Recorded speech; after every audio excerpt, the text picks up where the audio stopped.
शुरुआत में hero mic को दिखाते हैं। वो एक स्नाइपर है और उसे एक मिशन पर भेजा गया है। एक बड़े टेररिस्ट को खत्म करने के लिए वो यहाँ पर आया हुआ है और उसके साथ एक साथी है जिसका नाम स्पॉटर है। कम्युनिकेशन और नेविगेशन की जिम्मेदारी उसी की होती है। उसका नाम टॉमी है। दोनों एक ऊंची जगह पर उस टेररिस्ट का इंतजार कर रहे होते हैं। तब वहाँ एक कार आती है। माइक कंफर्म कर लेता है कि इस आदमी को मारना है। उसे जवाब मिलता है कि शायद यही वो टेररिस्ट है जिसे खत्म करना है। वो शूट करने के लिए बिल्कुल तैयार होता है और शूट करने से पहले वो उस रेगिस्तान में कुछ नोटिस करता है। वो देखता है कि उस टेररिस्ट के बेटे की शादी हो रही होती है और इस वक्त वो शूट बिल्कुल भी नहीं करना चाहता।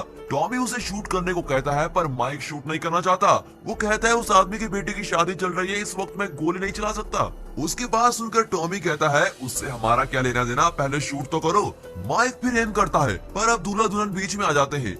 माइक फिर रुक जाता है और कमांड सेंटर को बताता है कि वो शूट नहीं कर सकता क्योंकि उसे क्लियर शॉट मिल ही नहीं रहा है। इसके बाद टॉमी और माइक के बीच में इस बारे में बहस होती है। तभी इनकी लेंस में सूरज की रोशनी गिरती है और टेररिस्ट को इन लोगों का पता चल जाता है। फिर वहाँ के लोग इनका पीछा करते हैं। ये दोनों भी बचने की पूरी कोशिश करते हैं। वहाँ से भागते वक्त इनका जीपीएस वहीं पर टूट जाता है और दोनों बुरी तरह से फंस जाते हैं। तब माइक स्नाइपर गन से उन्हें डिस्ट्रैक्ट करने की कोशिश करता है और वहाँ से बच जाते हैं। फिर वे कमांड सेंटर को कॉल करके कहते हैं कि मिशन फ्लॉप हो गया है, हमें पिकअप करने के लिए किसी को भेज दीजिए। वे इन्हें एक लोकेशन बताते हैं जो इनकी करंट लोकेशन से लगभग 5 घंटे की दूरी पर होती है।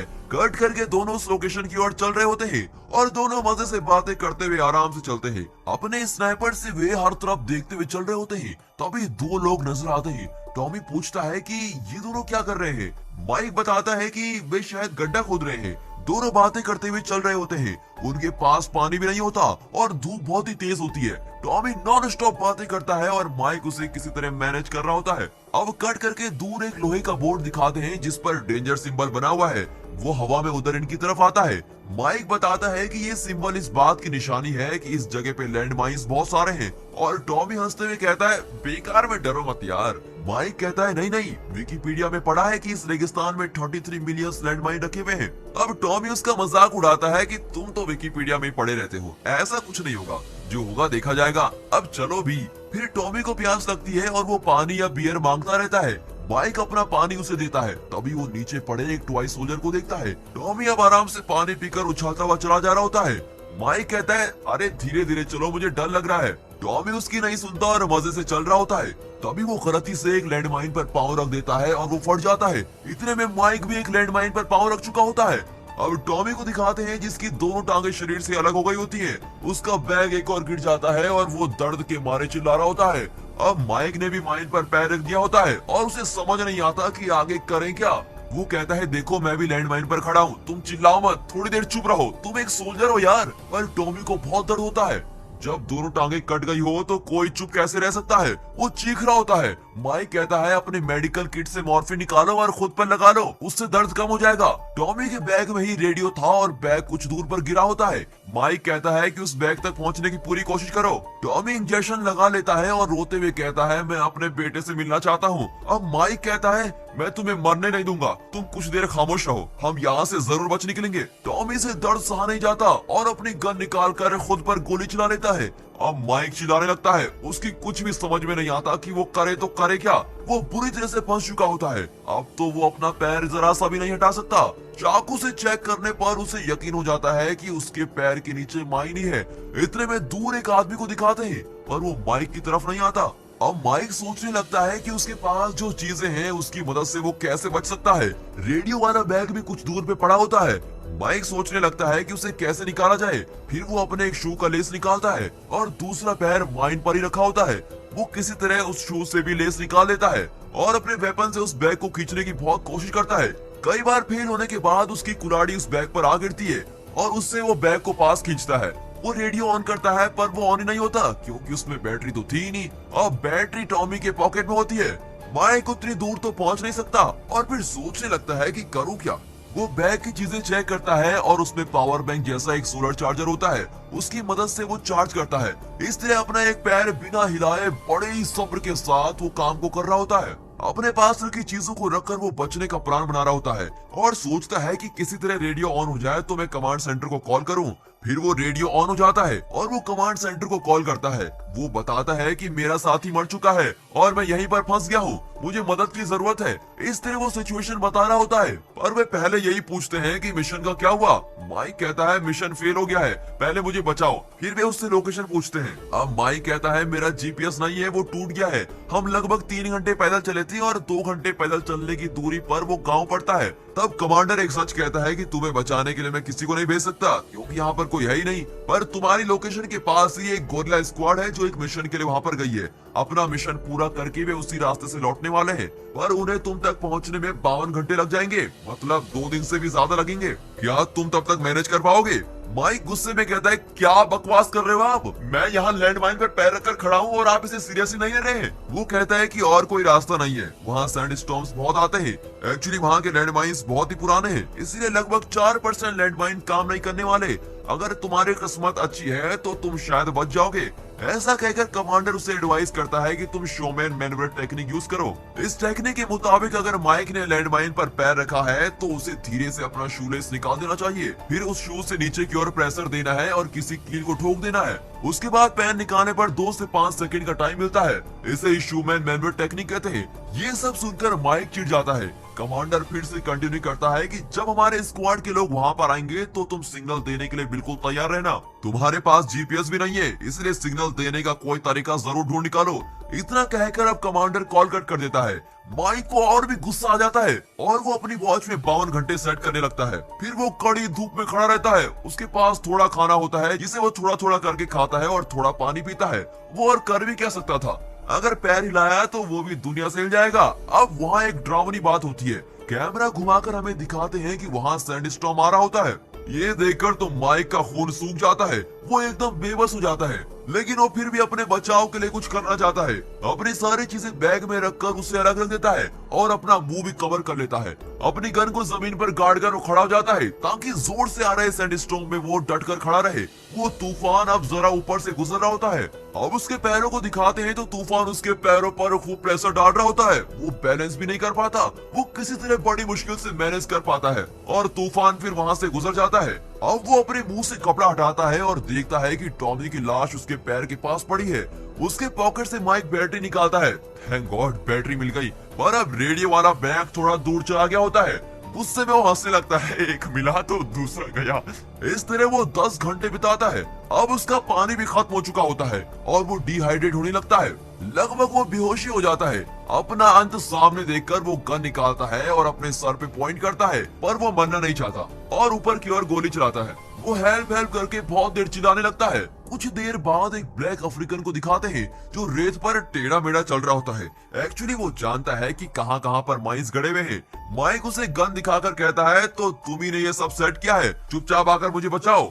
अब दिक्कत ये होती है कि उसे माइक की भाषा बिल्कुल भी समझ नहीं आती और वो टूटी फूटी इंग्लिश में पूछता है आप यहाँ क्यों खड़े हैं? माइक कहता है मैंने गलती से माइन पर पैर रख दिया है और अब मैं फंस गया हूँ। अफ्रीकन कहता है ठीक है तो आप दूसरा पैर उठाकर आगे बढ़ दीजिए। वो अब भी नहीं समझा होता कि वहाँ माइन है। माइक गुस्से में चिल्लाता है कि तुम उस गांव में रहते हो ना, मुझे पानी चाहिए और मेरा रेडियो वहाँ पड़ा है, तुम उसे निकाल कर मुझे दे दो प्लीज। अब वो अफ्रीकन उसकी फैमिली के बारे में पूछने लगता है और कहता है पर तुम यहाँ क्यों खड़े हो? माइक कहता है तुम समझ नहीं रहे हो क्या, मेरा साथी मर गया है और शायद मैं भी मर जाऊंगा। अफ्रीकन कहता है तुम्हारा दोस्त तो शांत हो गया है, तुम भी शांत क्यों नहीं हो जाते? माइक टेंशन में आ जाता है। फिर अफ्रीकन उसका वाटर कैन ले लेता है। फिर वो रेडियो निकालने को कहता है। अफ्रीकन पूछता है इस वक्त तुम्हें गाना सुनने की इतनी क्यों पड़ी है? और इस तरह मजाक उड़ाकर वो अपने रास्ते से चला जाता है और बहुत देर हो चुकी होती है और वो लौटता नहीं। माइक और वेट नहीं कर सकता था और अपना यूरिन पीने का फैसला करता है। वो पीने ही वाला होता है कि दूर एक छोटी लड़की आ रही होती है, वो भी टेढ़ी मेढ़ी चल रही होती है। माइक अब पूरी तरह थक चुका होता है। लड़की आकर उसे पानी देती है और ये कहता है आओ बेटी, तुम ही मेरी भगवान हो, तुम अपने पापा के कहने पर पानी देने आई हो ना। ये कहकर माइक पानी पीने लगता है। उस लड़की के हाथ में एक टॉय सोल्जर होता है और माइक अपना टॉय सोल्जर निकालता है जो उसे पीछे पड़ा हुआ मिला था और उसे लड़की को दिखाकर पूछता है क्या ये तुम्हारा ही है? वो लड़की उसे रेत में रख देती है। माइक उससे रेडियो लाने को कहता है पर वो समझ नहीं पाती और माइक को देख रही होती है। और माइक चिल्लाने लगता है कि वो रेडियो मुझे चाहिए, पर लड़की उसकी मदद नहीं करती और वहाँ से चली जाती है। और माइक चिल्लाने लगता है कि मुझे वो रेडियो निकाल कर दो प्लीज, मुझे निकाल कर दो। और अब कुछ देर में रात होने लगती है। रेगिस्तान में रातें बहुत ही ठंडी होती है, इसीलिए वो पास ही आग जला लेता है। अब उसके पास फोन होता है और उसमें वो अपनी गर्लफ्रेंड की फोटोज और वीडियोस देख रहा होता है। वो बहुत परेशान होता है, किसी वजह से उसने आर्मी ज्वाइन की होती है। शायद गर्लफ्रेंड से उसका झगड़ा हो गया था। अब उसे नींद आने लगती है, पर वो अपना पैर जरा भी नहीं हिला सकता है। फिर भी उसकी आंख लग जाती है और वो किसी तरह बैलेंस करके खड़ा रहता है। अचानक उसके चारों ओर कोई आवाज आने लगती है। आग भी अब बुझ चुकी होती है। चारों ओर गिद्धों की आवाज सुनाई पड़ती है। अब ये नई मुसीबत आ गई, बताओ। ये देखकर माइक अपनी गन से चारों ओर अंधाधुंध गोली चलाता है, पर आवाजें नहीं रुकती और कुछ जानवर आकर उसके साथी की लाश को खींच ले आते हैं। वे माइक को भी अटैक करने लगते हैं और वो शूट करने लगता है। वो डर कर भागते हैं और उन माइंस पर पैर रखने की वजह से वहीं फट जाते हैं और अब ठंड और बढ़ गई होती है। माइक मैनेज नहीं कर पाता।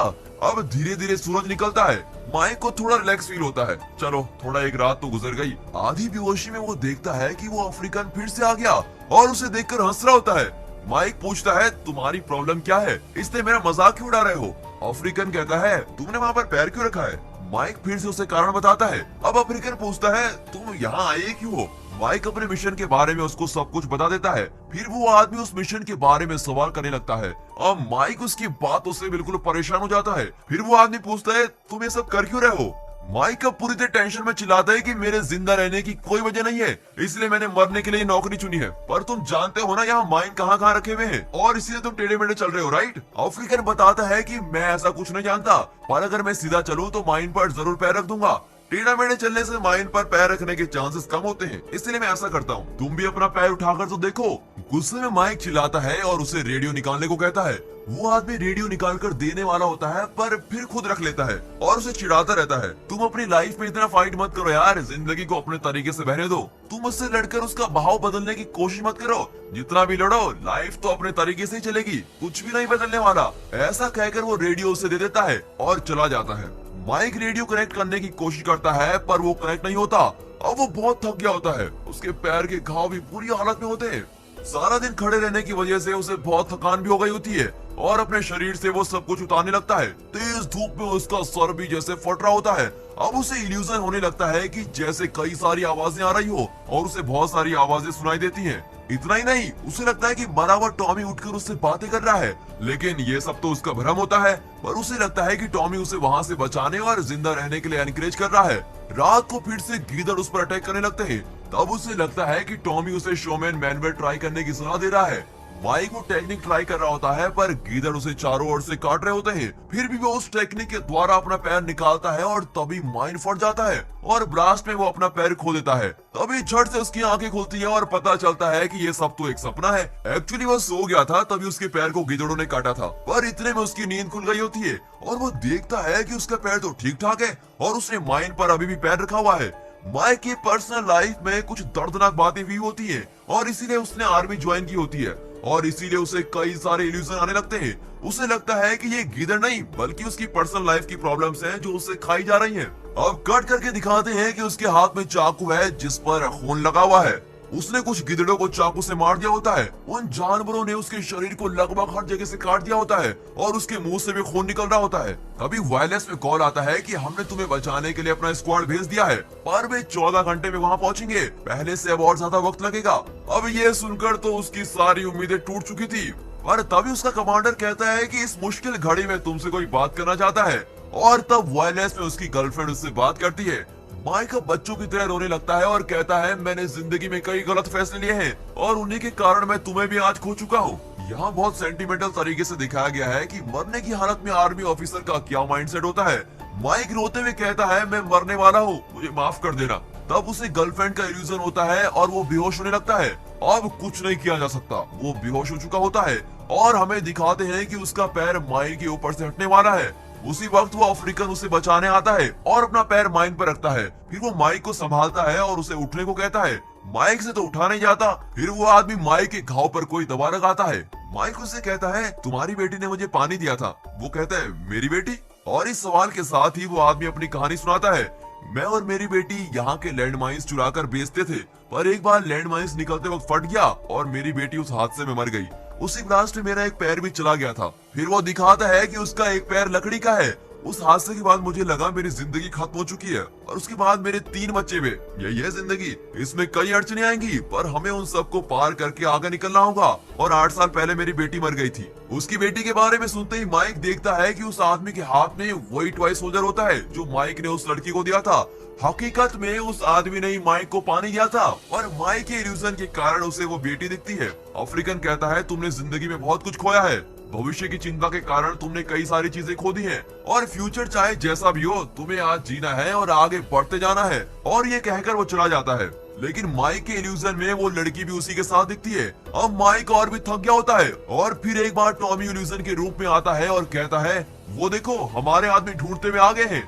माइक कहता है कि ये सब इल्यूजन है, तुम्हारी बात सच नहीं है, मेरा मन खुद ही ये सब सोच रहा है। तब टॉमी कहता है नहीं यार तुम वहाँ ठीक से देखो। माइक उस तरफ देखता है तो सच में उनके स्क्वाड के आदमी आ रहे होते हैं। वे कहते हैं हम तुम्हारी लोकेशन नहीं जानते, तुम किसी तरह हमें सिग्नल करो कि तुम कहाँ हो। माइक से तो कुछ हो नहीं पाता, वो बार बार चिल्लाता है कि मैं यहाँ हूँ, मैं यहाँ हूँ। एक्चुअली उसका अंतर्मन जानता है उसे क्या करना चाहिए और वही टॉमी के रूप को लेकर बार बार उससे बातें कर रहा होता है। फिर इल्यूजन कहता है कि तुम्हें अपना फ्लेयर जलाकर उनको दिखाना चाहिए, फ्लेयर को जलाने से रंगीन धुआं निकलेगा, तुम उसे जलाओ। माइक का फैसला करता है कि इल्यूजन से बाहर आना बहुत ही जरूरी है। टॉमी मर चुका है और अब जो करना है मुझे ही करना है। वो फ्लेयर को निकालने की कोशिश करता है, तभी उसके शरीर को एक बुलेट चीरती है। वो देखता है कि जिस टेररिस्ट को पहले सीन में टारगेट कर रहे थे उन्हें माइक का पता चल गया है और वे उसकी तरफ से आ रहे होते हैं। एक और आर्मी की गाड़ी उसे ढूंढती हुई दूसरी दिशा में जा रही होती है और दूसरी ओर टेररिस्ट लगातार गोली पे गोली चला रहे होते हैं। माइक को अब चक्कर आ जाता है और वो हर तरफ गोली चला रहा होता है। तभी उसे अपने लाइफ की हर वो बात विजुअल बनकर दिखती है जो उसके मन में आ रहे होते हैं, जैसे माँ से किया हुआ वादा जो वो नहीं निभा सका, गर्लफ्रेंड से अलग होना, उसके पियक्कड़ बाप के ताने। इस विजुअल के बीच वो अचानक फैसला करता है कि मैं नहीं मरूंगा, मैं जिंदा ही रहूंगा। वो झट से फिर अपने स्नाइपर गन से 2 टेररिस्ट को शूट कर देता है। फ्लेयर उसकी पहुंच से बहुत दूर होते हैं और वे उन्हें उठा नहीं सकता। फिर वो अपने पैर को देखता है और सोचता है यही मेरा लास्ट चांस है, अगर इसे मैं मिस कर देता हूँ तो जरूर मर जाऊंगा। उसे कमांडर की बात याद आती है कि यहाँ के माइंस में 4% माइंस काम करते हैं, अगर माइन फट भी गया तो सिर्फ पैर ही तो जाएगा, जान तो बची रहेगी। ये फैसला करके वो बहुत धीरे से सब्र के साथ अपना पैर हटाता है और झट से दूर चला जाता है, पर माइन नहीं फटता। 1 मिनट के लिए तो आप भी चौंके होंगे है ना, सच में माइन फटता ही नहीं। अब उसका सर और चकराने लगता है और वो पास जाकर देखता है। फिर वो वहाँ की रेत हटाकर देखता है तो वो माइन नहीं, एक टीन का डब्बा है। ये गधा 2 दिन से एक टीन के ऊपर खड़ा था। इसे देखकर माइक को नहीं आपको भी बहुत गुस्सा आ रहा होगा, इतनी देर से ट्रेन के ऊपर खड़ा इतना ड्रामा चल रहा है। अब माइक उस प्लेयर को उठाकर एक्टिवेट करता है और उसे देखकर आर्मी के लोग आ रहे होते हैं और अधमरी हालत में उसे वहां से लेके जाते हैं। अगर वे सिर्फ 2 घंटे लेट आते तो शायद वो मर ही जाता। और इसी ट्विस्ट के साथ ये मूवी यहाँ पर खत्म होती है। दोस्तों मूवी आपको कैसी लगी ये कमेंट में जरूर बताइएगा और दोस्तों इस वीडियो को एक लाइक और चैनल को सब्सक्राइब जरूर कीजिए और हाँ साथ ही अपने फ्रेंड सर्कल में इस वीडियो को जरूर शेयर कीजिए। And finally thanks for watching.